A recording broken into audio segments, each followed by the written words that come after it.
Good morning student.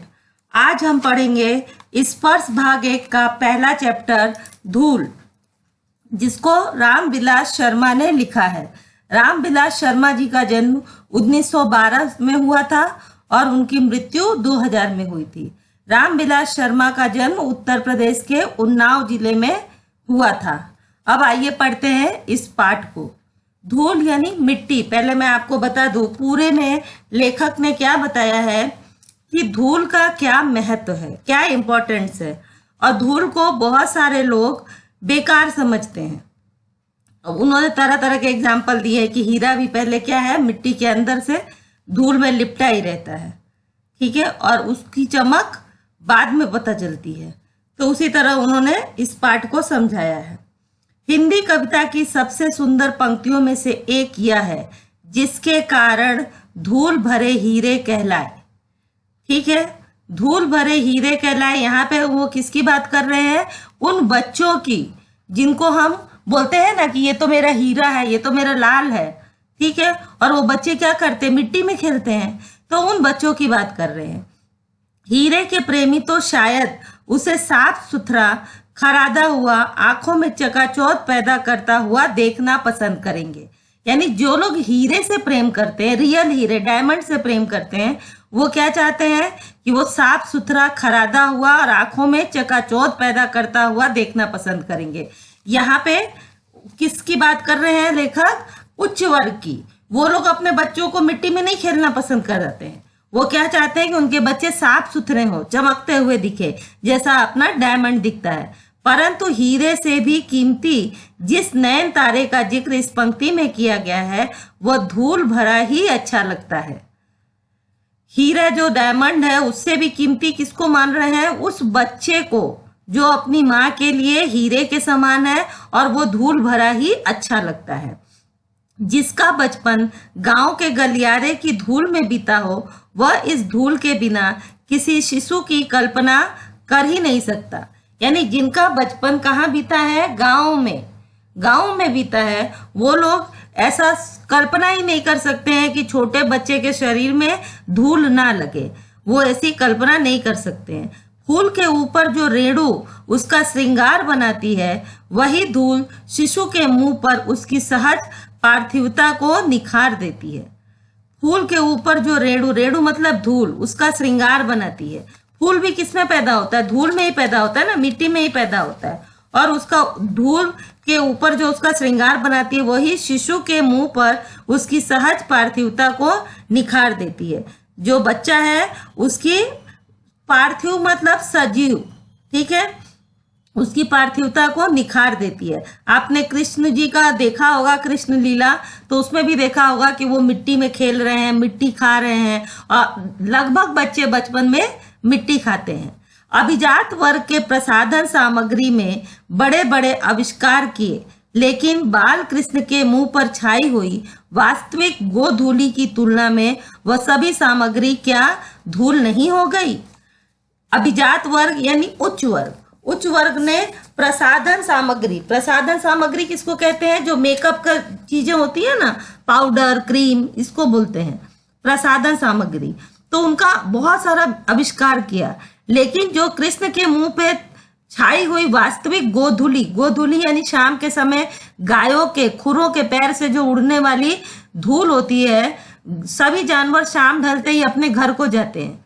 उनको कोई time नहीं बताता है, पर जैसे वो देखते हैं कि सूर्यास्त होने वाला है, तो वो अपने अपने घर को जाते हैं। तो उस समय उनके पैरों से धूल उड़ती है, उसको कहते हैं गोधूली।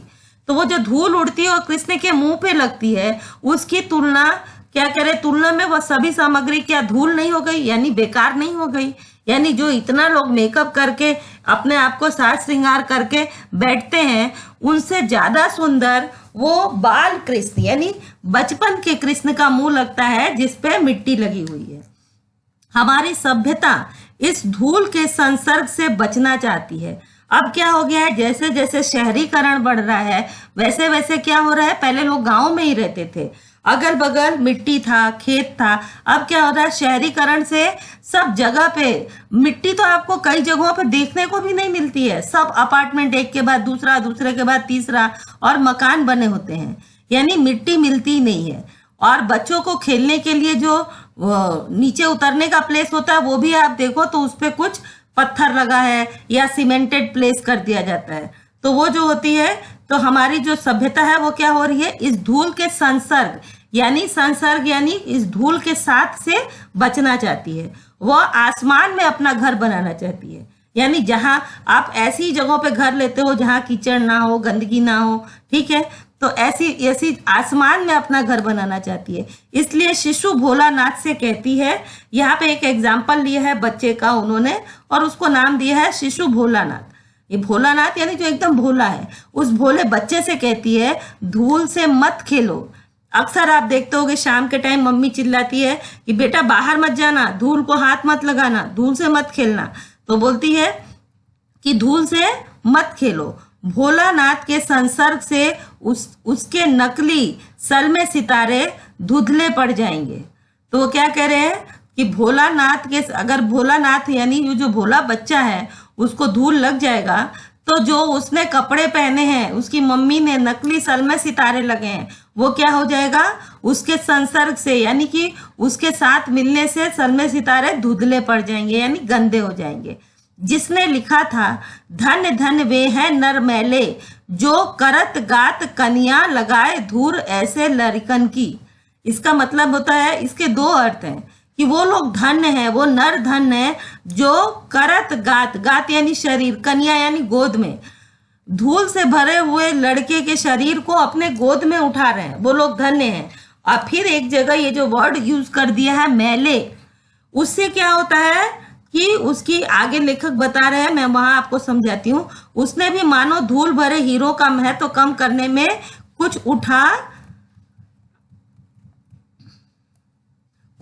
ना रखा था, यानी कि धूल भरे लड़कों के संसर्ग को और नीचे करने में कोई भी उसने महत्व कम नहीं करके छोड़ा है। यानी कि धन्य धन्य में ही उसने बड़प्पन को विज्ञापित किया। फिर मैले शब्द से अपनी हीन भावना भी व्यंजित कर दी। धन्य धन्य कह दिया कि भाई वो लोग बहुत धन्य हैं जो कि अपने धूल भरे बच्चों को गोद में उठा रहे हैं, ठीक है। परंतु वो मैला जो शब्द यूज किया कि जो आदमी उठाएगा वो मैला तो होगा धूल लगने से, तो मैला शब्द का यूज करने से क्या कर रहे हैं, हीन भावना भी व्यंजित कर दे रहे हैं, अपनी हीन भावना भी दिखा दे रहे हैं। अंत में ऐसे लरिकान कहकर उसने भेद बुद्धि का परिचय भी दिया है, यानी कि ऐसे लड़कों को उठाने से ये वर्ड कहकर उसने भेद बुद्धि का भी, यानी उसका भी, अपनी कम बुद्धि का भी परिचय दिया है। वह हीरो का प्रेमी है, धूल भरे हीरो का नहीं, यानी वो जगमगाते जो सौंदर्य, जो डायमंड है, उच्च वर्ग की निशानी है, उनका प्रेमी है, धूल भरे हीरो का नहीं। जो आम बच्चे जो होते हैं, धूल भरे जो अपनी माँ के लिए हीरे होते हैं, वो उनका प्रेमी नहीं है, वो उन धूल भरे मनुष्यों का प्रेमी नहीं है जो हीरे के समान है। वो उच्च वर्ग अपनी उच्चता को ही दिखा रहा है। शिशु भोलानाथ के संसर्ग से तो मैले जो करत गात की नौबत आई, अखाड़े की मिट्टी से सनी हुई देह से तो कहीं उकाई ही आने लगे। वो क्या कह रहे हैं, अगर शिशु भोलानाथ जो है धूल लगा हुआ आता है तो उसके लिए उन्होंने क्या, वो कवि ने क्या प्रयोग कर दिया था, मैले जो करत गात, यानी जो गात यानी शरीर, जो शरीर को मैला कर देता है, इसकी नौबत आई। और अगर उस कवि को अखाड़े की सनी हुई मिट्टी देह पे लगी हुई कहीं मिल जाए तो उसको उकाई यानी उल्टी ही आने लगेगी। जो बचपन से धूल में खेला है वह अपनी जवानी में आंकड़ों की मिट्टी में सनने से कैसे वंचित रह सकता है, यानी जिसका जीवन ग्रामीण रहा है, जिसने बचपन में धूल में खेला है, वो जवानी में अखाड़े की मिट्टी से सनने से कैसे वंचित रह सकता है, यानी कैसे बच सकता है, अर्थात रह सकता है, अर्थात वो बड़ा होकर जवानी में अखाड़े में लड़ेगा ही। रहता है तो उसका दुर्भाग्य है, अगर वो अखाड़े में लड़ने से वंचित रहता है तो ये उसका दुर्भाग्य कहा जाएगा। और क्या, यह साधारण धूल नहीं है, वरन तेल और मट्ठे से सिंचाई हुई वह मिट्टी है। दंगल वाले पिक्चर में आपने देखा होगा, आमिर खान अपनी बेटियों को कुश्ती लड़ाने के पहले एक खेत में मिट्टी के उसमें आप देखते होंगे कि वो मट्ठा डालता है, मट्ठा यानी छाछ, है ना। तो मिट्टी और में छाछ और तेल डाल के सिंचाई हुई मिलाकर मिक्स करके वो मिट्टी को बनाया जाता है, तो वो थोड़ा नरम हो जाती है, जिससे उस पे गिरने उड़ने पे चोट नहीं लगता है। तो ये सिंचाई हुई मिट्टी है जिसे देवता पर चढ़ाया जाता है। संसार में ऐसा सुख दुर्लभ है। पसीने से तर बदन पर मिट्टी ऐसे फिसलती है जैसे आदमी कुआं खोदकर निकला हो। जब मनुष्य कुआं खोदने जाता है ना, पहले के जमाने में लोग हाथ से कुआं खोदते थे, मशीनें नहीं थी। जब आदमी कुआं खोद के निकलता है तो खोदते खोदते नीचे तक पहुंचता है तो पूरा शरीर पसीने से तर हो जाता है, और मिट्टी खोदता है तो मिट्टी उड़ती रहती है, तो वो पसीने में मिट्टी चिपक जाती है। वैसा ही जब कोई ये अखाड़े में कुश्ती करता है तो उसका शरीर भी मिट्टी चिपक जाता है उसके पसीने पे, तो ऐसा ही लगता है कि वो कुआं खोद कर निकला हो मिट्टी का। उसकी मांसपेशियां फूल उठती हैं, आराम से वह हरा होता है। अखाड़े में निर्द्वंद चारों खाने चित लेटकर अपने को विश्व विजयी लगाता है। तो वो क्या कह रहा है कि वो ऐसा लगता है कि वो आराम से हरा होता है, आराम से हरा होता है। वो जो जीत के आराम से हरा होता है यानी प्रसन्न होता है। और अखाड़े में निर्द्वंद, बिना द्वंद के यानी बिना युद्ध के चारों खाने चित लेटकर अपने को विश्व विजयी लगाता है, यानी अपने आप को विश्व विजयी मानता है। जो अखाड़े में जीतता है वो देखते हो कभी कभी जमीन पे सो के एकदम प्रसन्न चित्त की मैं जीत गया हूं, ऐसा करता है, तो विश्व विजयी लगाता है। मिट्टी उसके शरीर को बनाती है क्योंकि शरीर भी तो मिट्टी का ही बना है। यहाँ कभी लेखक क्या कह रहे हैं कि ये मिट्टी जो है वो अखाड़े की मिट्टी ने उसमें खेल खेल कर उसके शरीर को बनाया है, और आखिर ये शरीर भी तो मिट्टी का ही बना हुआ है। आपने ये वर्ड कई बार सुना हो गया कि मैं तुमको मिट्टी में मिला दूंगा, यानी तुमको मार डालूंगा। और आज उनकी माटी निकल रही है, किसी की 100 यात्रा निकलती है तो बोलते हैं आज उनकी माटी निकल रही है, यानी ये शरीर भी मिट्टी का ही बना हुआ है। शरीर और मिट्टी को लेकर संसार की असारता पर बहुत कुछ कहा जा सकता है, परंतु यह भी ध्यान देने की बात है कि जिसने सार तत्व जीवन के लिए अनिवार्य है वे सब मिट्टी से ही मिलते हैं। यानी जीने के लिए जितना भी चीज आवश्यक है, अनिवार्य यानी आवश्यक है, वो सब कुछ किससे मिलता है? मिट्टी से ही मिलता है। जिस फूलों को हम अपनी प्रिय वस्तुओं का उपमान मानते हैं वे सब मिट्टी की ही उपज हैं। रूप, रस, गंध, स्पर्श, इन्हें कौन संभव करता है?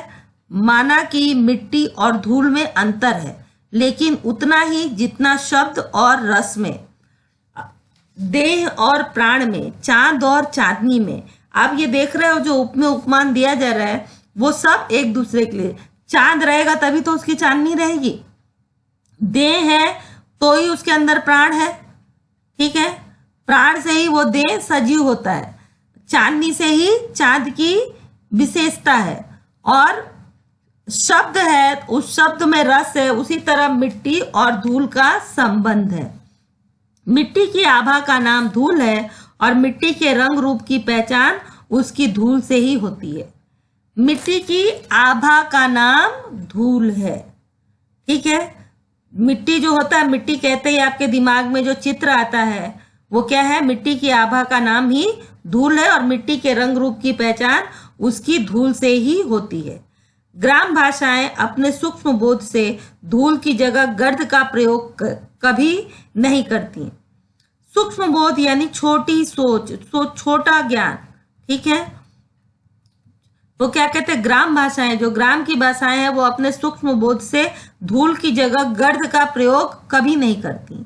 धूल वह जिसे गोधूली शब्द में हमने अमर कर दिया। अमराइयों के पीछे छिपे हुए सूर्य की किरणों में जो धूली सोने को मिट्टी कर देती है, किरणों में जो धूली सोने को मिट्टी कर देती है, सूर्यास्त के उपरांत लीक पर गाड़ी के निकल जाने के बाद जो रुई के बादल की तरह या ऐरावत हाथी के नक्षत्र पथ की भांति जहां की तहां स्थिर रह जाती है। चांदनी रात में मेले जाने वाली गाड़ियों के पीछे जो कभी कल्पना की भांति उड़ती चलती है। अब आप यहाँ देखो क्या बता रहे हैं कि सूर्यास्त के उपरांत यानी सूर्यास्त होता है, उसके बाद लीक पर गाड़ी के निकलने पर, किसी लीक यानी कोई एक रास्ते पर गाड़ी के निकल जाने के बाद जो धूल उड़ती है वो कैसी लगती है, रुई के बादल की तरह।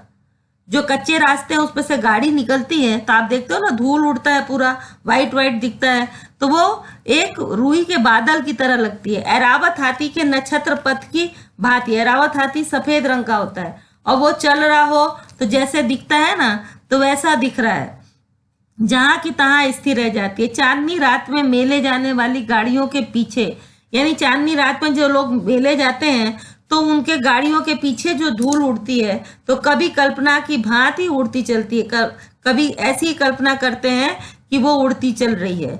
जो शिशु, आगे देखते हैं हम, जो शिशु के मुंह पर फूल की पंखुड़ियों पर साकार सौंदर्य बनकर छा जाती है, धूल उसका नाम है। बच्चा छोटा है तो वो धूल में खेलेगा ही, तो शिशु के मुख पर और फूल की पंखुड़ियों पर जब धूल उड़ेगी तो फूल के ऊपर भी पड़ेगी, पड़कर सौंदर्य बनकर छा जाती है, उसका नाम धूल है। गोधूली पर कितने कवियों ने अपनी कलम नहीं तोड़ दी, यानी कि गोधूली बेला पर बहुत सारे कवियों ने अपनी कविताएं लिखी हैं, लेकिन यह गोधूली गांव की अपनी संपत्ति है। गोधूली जो है वो गांव की अपनी संपत्ति है। शहरों में आप देखो कि गाय बैल सड़कों से ही जाएंगे ना, तो उनके पैर से धूल तो नहीं उड़ेगी, पर गांव में कच्ची सड़कें होती हैं अपनी संपत्ति, और वहां कच्ची सड़कें होती हैं तो वहां धूल उड़ता है, और धूल उड़ता है तो उसको गोधूली कहा जाता है। जो शहरों के बाटे नहीं पड़ी, यानी शहरों के हिस्से में नहीं आई, क्योंकि यहाँ सारी सड़कें पक्की हैं। एक प्रसिद्ध पुस्तक विक्रेता के निमंत्रण पत्र में गोधूली की बेला में आने का आग्रह किया गया था, लेकिन शहर में धूल धक्कड़ के होते हुए भी गोधूली कहाँ। क्या कह रहे हैं कि एक प्रसिद्ध पुस्तक विक्रेता ने निमंत्रण पत्र, इनविटेशन कार्ड पे क्या लिखा था कि गोधूली बेला के समय आपको यहाँ पे आने का है। तो वो क्या कह रहे हैं, शहरों में धूल धक्कड़ होता है, देखो बहुत सारा प्रदूषण होता है, गाड़ियों के जो धुएं निकलते हैं उनसे, परंतु वो गोधूली नहीं होता है, क्योंकि गायों के पैर से उड़ने वाली धूल को गोधूली कहा जाता है। यह कविता की विडंबना थी, और गांव में भी जिस धूल को कवियों ने अमर किया है वह हाथी घोड़े के पग संचालन से उत्पन्न होने वाली धूल नहीं है, वरन गो और गोपालक के पदों की धूली है। गो यानी गाय और गायों के पालने वाले जो लोग आते हैं उनके पैर से जो धूल उड़ता है उसी को गोधूली कहा जाता है। हाथी घोड़ा आ रहे हो चल के, उनके पैर से जो धूल उड़ रहा है उसको गोधूली नहीं कहा गया है। नीच को धूरी समान वेद वाक्य नहीं है।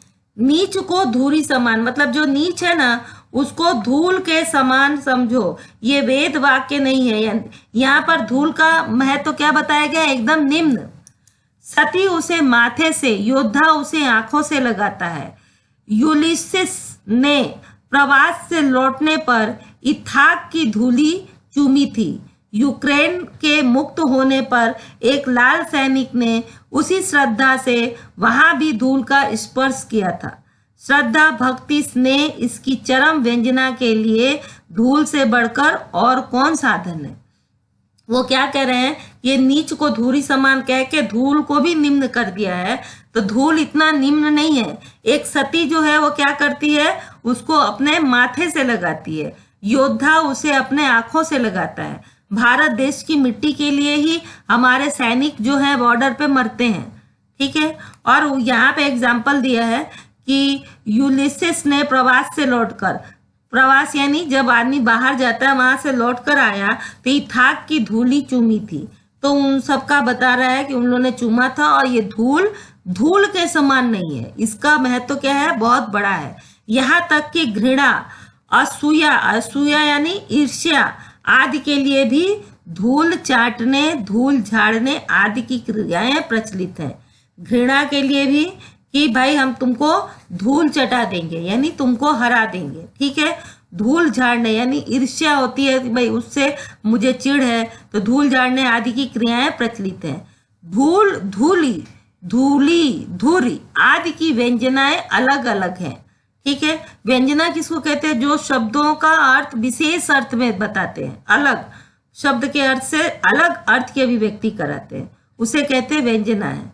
धूल जीवन का यथार्थवादी गद्य और धूली उसकी कविता है। धूल क्या है? उसका यथार्थवादी गद्य। गद्य और पद्य जानते हो ना आप लोग, जो आपके चैप्टर होते हैं वो क्या होते हैं? गद्य। जो कहानी, निबंध, ये क्या होते हैं? गद्य होते हैं। और जो पोयम होता है, कविता होता है, उसको पद्य कहते हैं। तो अगर धूल जीवन का यथार्थवादी गद्य है तो धूली उसकी कविता है। धूली छायावादी दर्शन है जिसकी वास्तविकता संदिग्ध है। संदिग्ध माने संदेहास, जिसको आप जानते ना हो। संदिग्ध, ये संदिग्ध अपराधी है, सुना है आपने कि ये आदमी संदिग्ध अपराधी है, यानी बहुत बड़ा किसी ने अपराध किया हो तो उसकी वास्तविकता संदिग्ध है। और धूली लोक संस्कृति का नवीन जागरण है। धूली क्या है? लोक संस्कृति का नवीन जागरण, नया जागरण है। इन सब का रंग एक ही है, रूप में भिन्नता जो भी हो, मिट्टी काली, पीली, लाल तरह तरह की होती है, लेकिन धूल कहते ही शरद के धुले उजले बादलों का स्मरण हो आता है। धूल के लिए श्वेत नाम का विशेषण अनावश्यक है, वह उसका सहज रंग है। अब मिट्टी लाल हो, काली हो, पीली हो, किसी भी रंग की हो, पर उसकी जो धूल उड़ती है ना, वो सफेद रंग की ही उड़ती है। और उसके लिए सफेद वर्ड यूज करना, श्वेत वर्ड यूज करना, विशेषण देना कि श्वेत कलर का धूल है, अनावश्यक है। मतलब इसकी कोई आवश्यकता नहीं है, क्योंकि यह उसका सहज रंग है। हमारी देशभक्ति धूल को माथे से ना लगाए तो कम से कम उस पर पैर तो रखे। हमारी देशभक्ति किसमें है कि अगर हम धूल को माथे से नहीं लगा रहे हैं, पर हम ये भारत की जो धूल है, भारत की जो मिट्टी है, उस पर हम पैर तो रखें। विदेशों में जाके ही ना बस जाएं, हम अपने देश में रहें, हम उसके धूल पे पैर तो रखें। किसान के हाथ पैर मुंह पर छाई हुई यह धूल हमारी सभ्यता से क्या कहती है? हम कांच को प्यार करते हैं, धूली भरे हीरे में धूल ही दिखाई देती है। क्या कहते हैं कि हम जो है वो कांच को प्यार करते हैं। कांच और हीरे में एक ही अंतर होता है, मैं आप लोग को बता दूं।